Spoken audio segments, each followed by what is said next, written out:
యేసుక్రీస్తు నామమున ఈ ప్రాంత నివాసులందరికీ కూడా మీకు శుభములు తెలియజేసుకుంటా ఉన్నాం. మా చేతిలో ఉండే పుస్తకం పేరు బైబిల్ అంటారండి. ఈ బైబిల్లో ఒక అద్భుతమైన మాట వ్రాయబడింది. హెబ్రీయులకు రాసిన పత్రిక 13వ అధ్యాయం 14వ వచనంలో ఒక అద్భుతమైన మాట వ్రాయబడింది. ఏంటి అదంటే, నిలవరమైన పట్టణము మనకి ఇక్కడ లేదు అనే మాట వ్రాయబడింది. అవునండి, నిలవరమైన పట్టణం మనకి ఇక్కడ లేదు.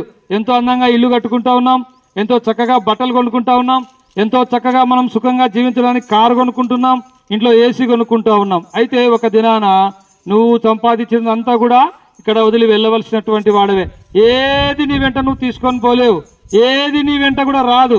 నీ డబ్బు, నీ భార్య, నీ బిడ్డలు, నీ హోదా అంతా కూడా ఒక దినాన ఇక్కడ వదిలిపెట్టి పోవాల్సిందే. నిన్ను కూడా సమాధి పెట్టెలో పెట్టి ఆ గుంతలో నేను పూడ్చిపెట్టి అందరూ ఎవరి ఇళ్ళకు వాళ్ళు వెళ్ళిపోతారు. అయితే ఆ దినాన నీ గతి ఎప్పుడో ఏమైతుందో ఎప్పుడైనా ఆలోచన చేసినావా? చనిపోయిన తర్వాతనే నీ కథ ప్రారంభం అవుతుంది. సహోదరి, సహోదరుడా, ఈ మాటలు వింటున్నా ఓ అక్క, ఓ తమ్ముడు, ఓ చెల్లి, ఎప్పుడైనా ఆలోచన చేసినావా? ఇది నిలవరమైన పట్టణం కాదు. నిలవరమైన పట్టణము మనకు ఇక్కడ లేదు. మనం వెళ్లాల్సింది పరలోక రాజ్యం. దేవుడు మన కొరకు పరలోక రాజ్యం సిద్ధపరిచినాడు. మనం నిత్యం సంతోషంగా ఉండాలని, నిత్యం ఆనందంగా ఉండాలని, నిత్యం దేవునితో ఉండాలని దేవుడు పరలోకాన్ని మన కొరకు సృష్టించినాడు. అయితే మానవుడు పాపాన్ని బట్టి పరలోకానికి పోలేకపోతున్నాడు. మానవుడు తన యొక్క పాపాన్ని బట్టి దేవునికి దూరం అయిపోయినాడు. మానవుడు తన యొక్క పాపాన్ని బట్టి దేవుని మహిమకు దూరం అయిపోయినాడు.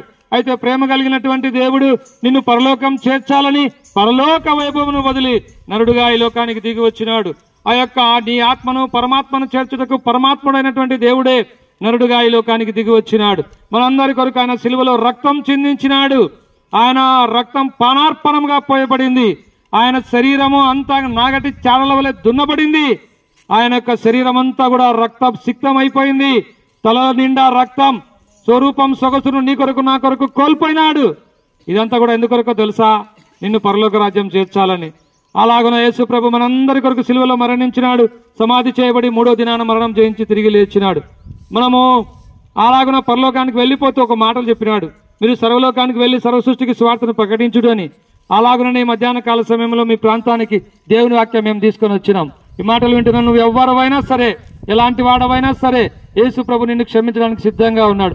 ఎక్కడికి ఇవ్వాల్సిన అవసరం లేదు, ఏం చేయాల్సిన అవసరం లేదు, ఏమి ఇవ్వాల్సిన అవసరం లేదు, ఏం తేవాల్సిన అవసరం లేదు. ఇష్టపూర్వకంగా మనసులో ప్రార్థన చేసుకో, యేసు ప్రభు నేను పాపినే, నన్ను క్షమించు, నీ రక్తంతో నా పాపం కడుగనుక చిన్న ప్రార్థన చేసుకుంటే చాలు. యేసు ప్రభు నీ పాపం అంతా కూడా క్షమిస్తాడు, నీకు మోక్షం ఇస్తాడు, శాంతినిస్తాడు, సమాధానం ఇస్తాడు. చెప్పే మీ ముందు నిలబడే మేము అందరం కూడా భయంకరమైనటువంటి పాపులం. ఆయా పాపముల చేత పట్టి పీడింపబడుతున్నటువంటి వారం. యేసు ప్రభు మా పాపాలు క్షమించినాడయ్యా, మాకు సంతోషం ఇచ్చినాడు, మాకు ఆనందం ఇచ్చినాడు. మా ఆనందం, మా సంతోషం మా ప్రాంత నివాసులైన మీరందరూ కూడా పొందాలని మధ్యాహ్న కాల సమయంలో ప్రార్థనా పూర్వకంగా మీ మధ్యకు వచ్చినాం.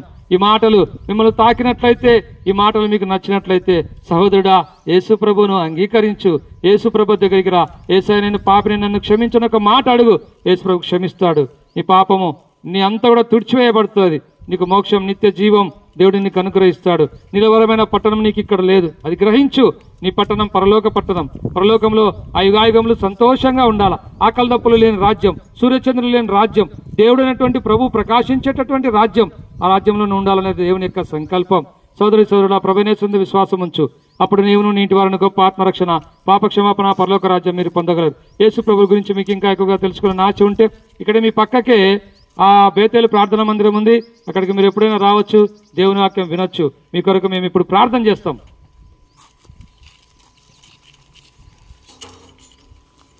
ప్రేంగల మా ప్రభు, ఈ ప్రాంత ప్రజలను ప్రేమించినందులకై వందనాలు నాయన. మరి నిలవరమైన పట్టణం మనకి ఇక్కడ లేదు, అందరూ కూడా ఈ లోకం వదిలి వెళ్ళిపోవలసినటువంటి వారని మీరు మాట్లాడుతూ వచ్చినారు ప్రభా. పరలోకంలో మానవుని చేర్చడానికి పరలోకం వదిలి వచ్చినారు, అందుని బట్టి వందనాలు. ఈ సత్యం ఇక్కడ ఉన్న ప్రజలందరూ విన్నారు, విన్నవారిలో మీ కార్యం చేయండి. ఈ చిత్తంలో మీ ఏర్పాట్లో ఉన్న వారిని రక్షించుకోండి ప్రభావ. ముందుకెళ్తున్నాం, మీ ఆత్మాభిషేకం అనుగ్రహించి మీరే మహిమ పొందమని యేసు ప్రభు నామమున ప్రార్థిస్తున్నాం మా తండ్రి, ఆమేన్.